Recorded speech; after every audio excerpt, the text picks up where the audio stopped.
kui ma alustasin oma doktorantuuri teekonda, siis täna ma räägin sellest, mida ma nüüd tean. Või selle aja jooksul õppinud olen radarkaugseire, tehisaama radarite ja kalderadarite kasutamiseks lainekuse ja tuule väljade määramisel. Töö on koostöös Saksamaa kosmoseagentuuri ühe töörühmaga Bremenist. Töö eesmärk on peamiselt arendada, kas parandada, valideerida ja demonstreerida radarkaugseire andmete kasutamist Läänemere lainetuse, peamiselt lainetuse kasutamisel või määramisel. Ja selleks on kasutatud 3 eri tüüpi radarid ja nendele välja töötatud meetodeid. TerraSAR X-ile, Sentinel-1 ja kalderadarid. Ja siis on siin ka vastavad meetodid selle jaoks.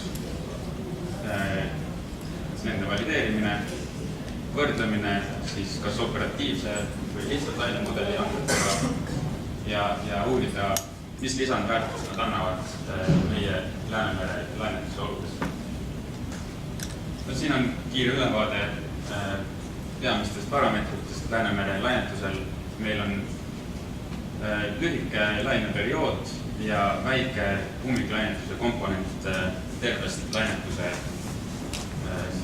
osast. Ummiklainetus inglise keele on swell, lihtsalt täpsustuseks. Ja laine kõrgus, oluline laine kõrgus vahemikku 0,3 meetrit peamiselt, kuigi kuni 10 meetrised on ka registreeritud.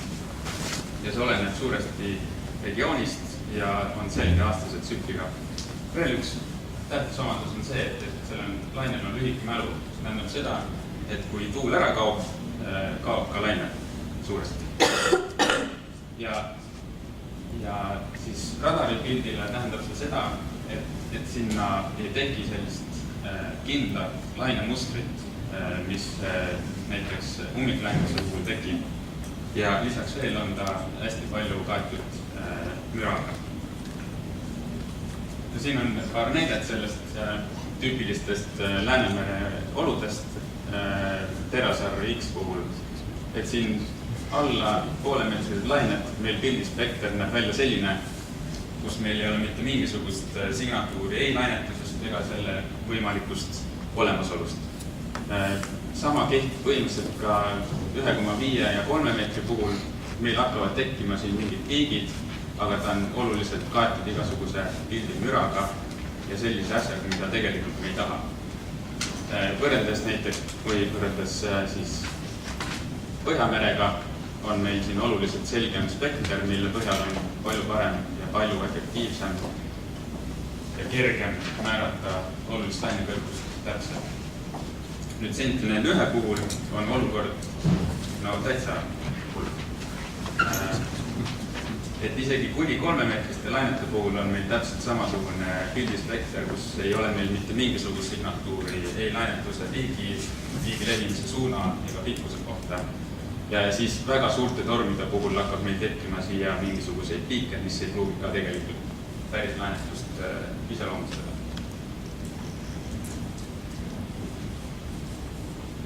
Nüüd kalderadari puhul, siin on näide Tallinna lahest, siin Paljassaare poolsaare tipus on kalderadar ja selle puhul on peamiseks siis mehhanismiks, mis segab lainete tuvastamist, on väga suur kiire langemisnurk, mis tähendab, et tagumised lained jäävad esimeste varju. Ehk mida kaugemale me siit läheme radarist, seda nõrgemaks signaal muutub. Hunnikandmeid kõige rohkem muidugi nüüd siin viimase paari aasta jooksul, kui Sentinel-1 on üleval, on 2015-16, kõik andmed, mis sellest ajast olemas on. TerraSAR X-i puhul nii palju, kui need erinevate projektide käigus on kogutud ja siis kalderadari puhul samamoodi. Kuigi kalderadari andmed jätkuvad, siis aeg, millal see on välja aretatud ja millal mida on valideeritud, on siin kirjas. Siin on ka kaardiline ülevaade, kus on võetud tuulemõõtmised, need sinised täpid, punased on lainemõõtmised ja siis need rohelised on veel ekstra virtuaalsed võrdlemispunktid lainemudeli võrdluse tarbeks.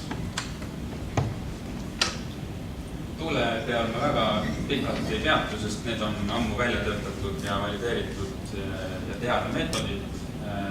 X-mood 2 Terasaar X andmetele ja C-mood, siis erinevad C-moodid, C-mood 4 H-as polarisatsiooni ja C-mood 5N VD polarisatsiooni andmete jaoks. Ja tuule suund on siis sellest WRF mudelist, mis interpoleeritakse vastavalt saarandmetöötluse võrgule. See on siis kasutaja enda poolt defineeritav. Lainetuse puhul algus on nagu ikka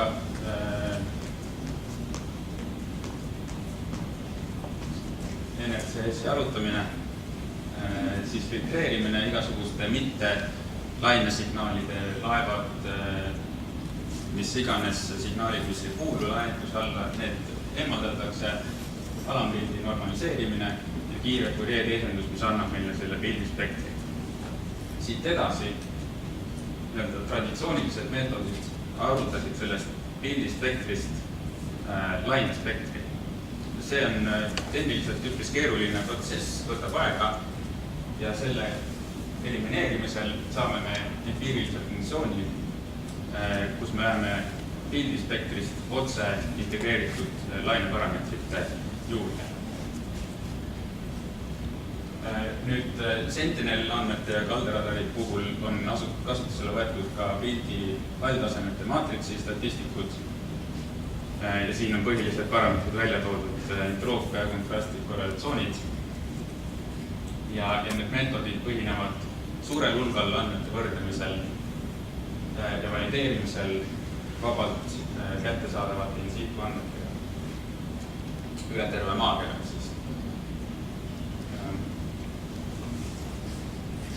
Veel täpsemalt sellest lainekõrguse määramisest pildi energia,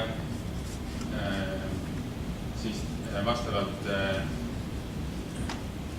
minimaalsele maksimaalsele lainearvule ja see siis on sisendiks siia olulise lainekõrguse määramise valemisse ja lisaks on siin ka veel hulga koefitsiente ja alamfunktsioone spektraalsete parameetrite tuule ja GCM andmete jaoks,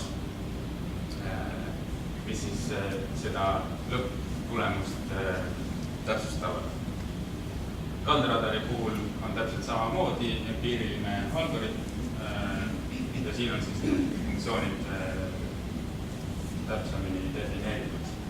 Nende kohta siin ma niivõrd palju ei tea rääkida, siin ma võin rohkem jutustada. Valideerimise koha pealt kõik erinevad radarid on siia nüüd kokku pandud. Siin on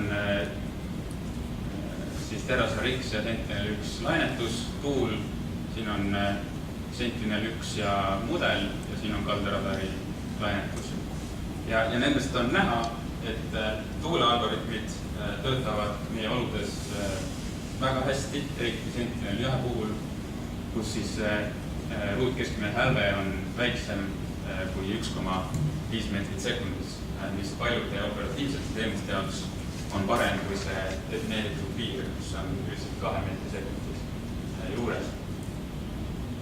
Samamoodi saab öelda ka olulise lainekõrguse kohta, kus see R-väärtus on siin peaaegu 0,90 ja ruutkeskmine hälve on väiksem kui 0,5 meetrit. Siin all on näha ka spetsiifiliselt radari jaoks tabelis. Ja sellelt histogramm pildi pealt on näha, kuidas siis Sentinel 1 andmetest arvutatud lainekõrgus on heas vastavuses VAM lainemudeli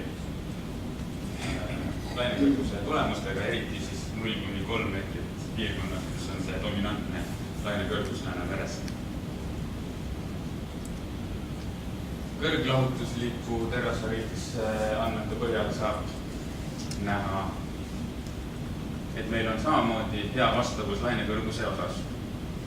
Siin neid üldine, see on nüüd Swan lainemudel, et selline üldine pilt ja lainekõrgused on väga hästi kooskõlas üksteise vahel. Sama võib öelda ka laine levimise suuna kohta ja laine pikkuse kohta. Küll aga on näha siin palju suuremat sellist lokaalset muutlikkust võrreldes lainemudeliga, nii lainekõrguse kui lainepikkuste ja suundade osas. Siin Sentineli näidete puhul ülemine, millest ma peamiselt räägin, on üks väga hea tormi juhtum, kus meil lainekõrgus on kuni 7,5 meetrit siis Sentinel 1 andmete põhjal. Ja samamoodi üldine selline hea kooskõla erinevate meetritite vahel. Nii siis kõrgete laineolude, keskmiste ja madalate laineolude vahel. Siin tormi puhul on, nagu ma ütlesin, sarri tulemused natuke kõrgemad, aga tormi piik ei ole nii suur kui lainemudelil ja ei ulatu nii kaugele põhja. Aga kõik see muutlikkus või see täpsus või kuidas seda iganes nimetada on sarri puhul palju suurem, et see standardhälve. Ja see on suuresti seotud sellega, et mudeli tuuleväli ei sisalda või on kaotatud selle parametriseeringu sisse kõik sellised väiksed lokaalsed tuulevariatsioonid, puhangute fondid, mis on saarpildi peal kõik salvestatud.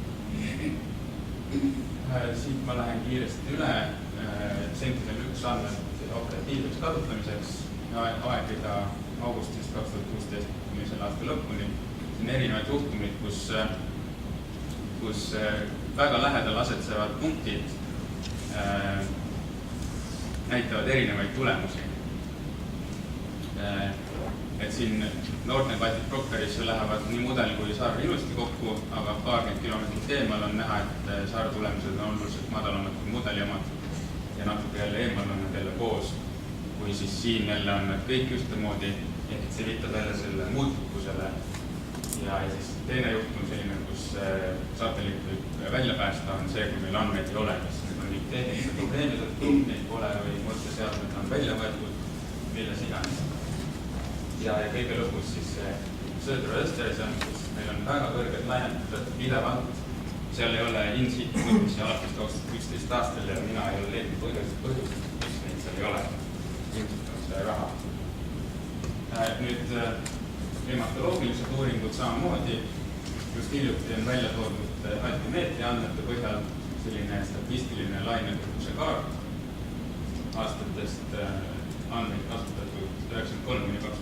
Siis me saame Sentinel 1 andmete puhul põhimõtteliselt selle sama tulemuse kõrgema resolutsiooniga ja kasutades ainult 2 aasta andmeid.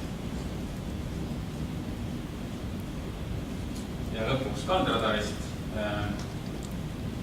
Siin on keskmine lainekõrguse kaart sellisel perioodil kestnud tormi jaoks ja all on näha siin, kuidas see läheb lainekõrgus, siis arvutatud lainekõrgus siin vahemadalas läheb kokku mõõdetud lainekõrgusega ja kuidas see on tuulest sõltuv siin Rohnemäe jaamas.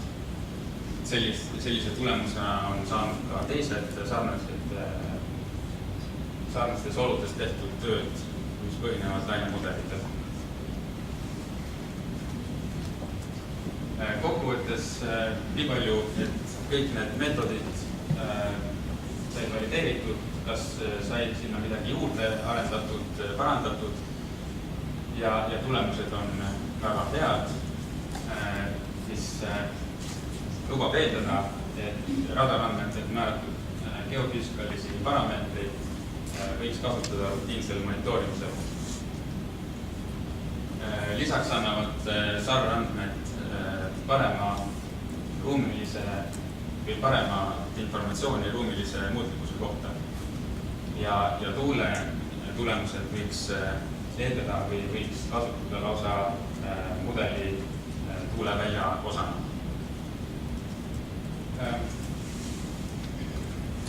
Lisaks võib sarveandmetest määratud lainekõrgust asendada vajadusel in situ mõõtmistega või lainemudeli tulemustega kohtades ja ajal, mil nad puuduvad ja sarveandmed annavad detailsemat informatsiooni rannikulähedase lainevälja kohta võrreldes teiste observation sensoritega.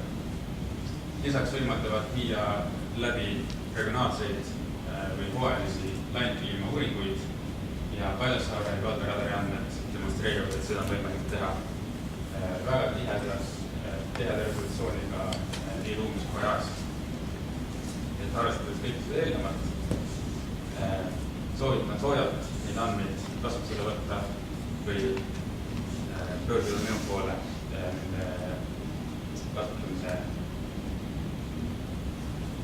jaoks. See on kõik, aitäh!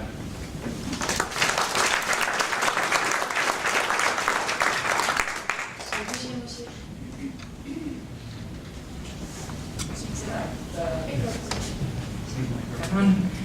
Tahaksin küsida, et kust kohast need Sentineli andmed teil pärit on, et kust te neid praegu võtate? Sealt Seahubist, Euroopa sellest keskelt siis.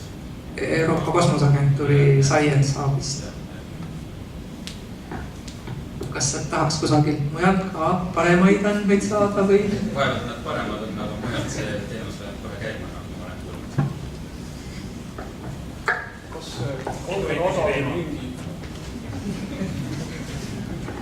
Kas kaldaradar on mingi spetsriistapuu või see tavaline laevaliikluse radar? Tavaline laevaliikluse VTS radar on see.